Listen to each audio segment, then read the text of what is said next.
Discussion board number 6, we're going to be talking about the picture book Gorilla by Anthony Brown and also talking more about how pictures work using picture book codes. For this discussion, I recommend that you have your Gorilla book in front of you, but also I would recommend that you have Olivia out as well, as we'll talk about that just a little bit. It's also going to be helpful for you if you have your Introduction to Picture Book Codes worksheet out as well in front of you, as you'll be referring to those throughout our discussion as well as when you actually do your posts. I want to talk about illusions in picture books and how really good picture books often make sure that not only children are entertained, but adults are entertained as well. As you know, picture books are meant to be read with a child and an adult, whether that's the adult reading to the child or if the child is beginning to learn how to read and reading to the adult. If you're a parent yourself, you may know that oftentimes the same picture books are requested to be read over and over again, and this can become boring for adults, of course.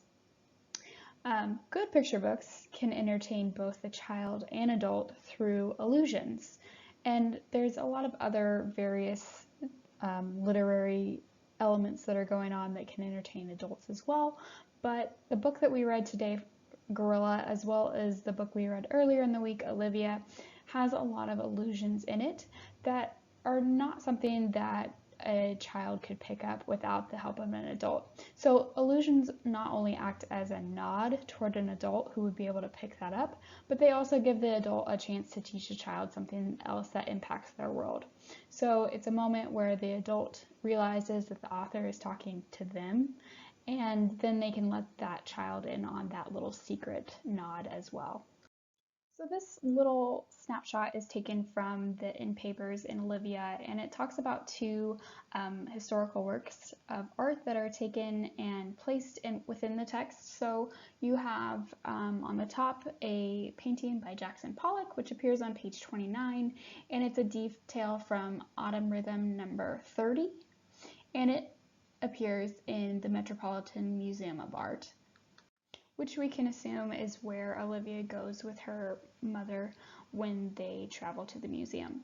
The one on the bottom is a detail from Ballet Rehearsal on the Set by Edgar Degas, and it appears on page 26 in our text. So both of these not only gives information to the adult, or maybe the adult picks up on this, but it also gives the adult a chance to share some more information with that child about where these paintings are actually from and that they are real paintings that exist in our world. So in some ways, this picture book acts as a connection between the book world and the real world, and gives a way for an adult to extend a child's learning by, either visiting these paintings in real life or looking these paintings up on the internet, etc. So here, of course, is where they appear within our actual text. So if you're a parent reading this to a child, you may have looked at these in papers beforehand, and you can give your child a little bit more context about what is going on and that these are actual real paintings that exist in the world. It also allows the person that's reading this text to talk about other things rather than just what's going on in the book. They can talk about paintings and a child's interest in art, and become a little bit more involved in the story, but also involved in the real life adaptations of paintings and art. So I want to go ahead and move on to Anthony Brown's Gorilla, and there are a ton of different illusions within this text. I'm going to show you 3 for today, but there are a lot of others that I would encourage you to look through and try to find, as that might be a question that I ask you on your midterm, hint, hint, hint. The first one that I want to point out to you is one that happens on the front page, and this may not appear in your edition because depending on the edition that you have, it may not appear, but you can kind of see that it is the King Kong, where he is on top of the Empire State Building, and got all the planes that are flying around him. So not only is this a little bit of a nod to an adult who would get this reference, but it also gives the adult a chance to share something with a child that they may not know about. So I want to talk about 3 more little references to either pop culture or other historical works of art, images that would appear in our own world. So the first one on the left here is a gorilla version of Mona Lisa, and this may be something that an adult would catch and could extend the child's learning. And then of course we have our Superman version of a gorilla, and then may have caught this one as well. There is the Statue of Liberty that has been changed into a gorilla. So these different illusions that appear within the text, every time I go back through this book, I find more and more. So this is kind of going back to the idea of a child wanting to reread this text over and over again. It gives an adult a chance to find more illusions that keep them entertained, but it also extends the learning even more when an adult can point out something new to a child that they may have not realized last time, and then a child and the adult can extend the learning, whether they go visit that place or they learn more about it from another source. This is another way that that picture books bring the story world into the real world and can extend their learning. So I want to get back into talking more about picture book codes and directly what your discussion board posts are going to be about for this discussion board. And I want to talk about pictures as mirrors. And what I mean by that is taking two images within the text, usually that one is at the beginning of the text and one is at the end of the text, and kind of measuring the change within our protagonist or maybe the antagonist within the story, and using picture book codes to support our analysis of those changes. So these are the two first images that I want us to look at as mirrors between the text. This first image over here on the left appears towards the beginning of the text, and then the one on the right is kind of towards the middle when Hannah is on the adventure with her gorilla. So the one thing that I want you to notice here is the difference in color between both of our characters here.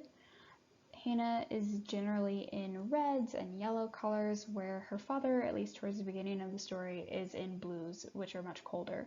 And the other thing that I want you to notice is the decor and the main color scheme that's going on in this kitchen of very cold blue colors, whereas Hannah is much warmer. So we have this idea of that Hannah is not quite feeling comfortable in this space, whereas she's a more warmer color. The things that go along with her dad, the links between these colors and what her dad is wearing are more blues. So there's some contrast between herself and her father. So now I also want us to look over at this image on the right where Hannah is on the adventure with the gorilla. Hannah this time is in yellows, but we can also see that there's a lot of red going on here as well.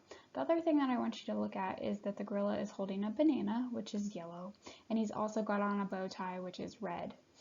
In the very background, we have yellow wallpaper with cherries on it that are bright red. So we can really tell that in this moment, Hannah is not only linked to the gorilla, but she's also linked into this space and that she feels content in this space as well.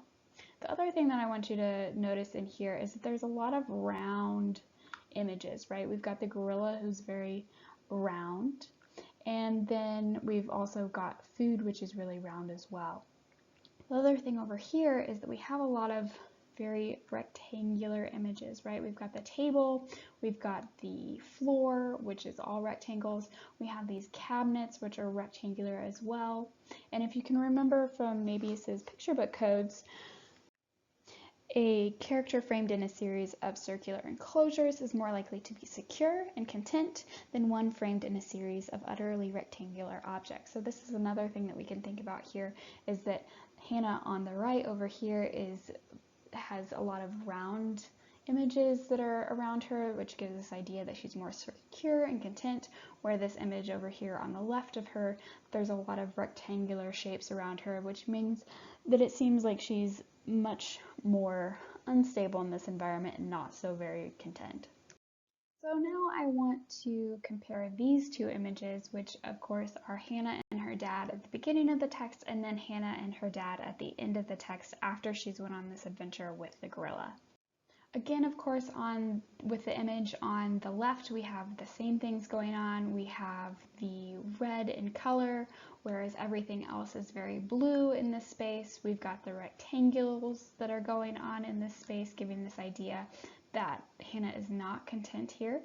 However, I want you to look at the image on the right and especially pay attention to the color, right? We have the connection, the linkage between red, which Hannah and her father are now wearing the same colors. And then we also again have this connection between the yellow as well. But also I think that in some ways Hannah's father is more rounded in this space than he is over here where he's got this newspaper that's kind of closing him off from Hannah. So in this instance, it seems like Hannah is more secure and content in this space where her dad is feeling like he is more a part of Hannah and a part of Hannah's world.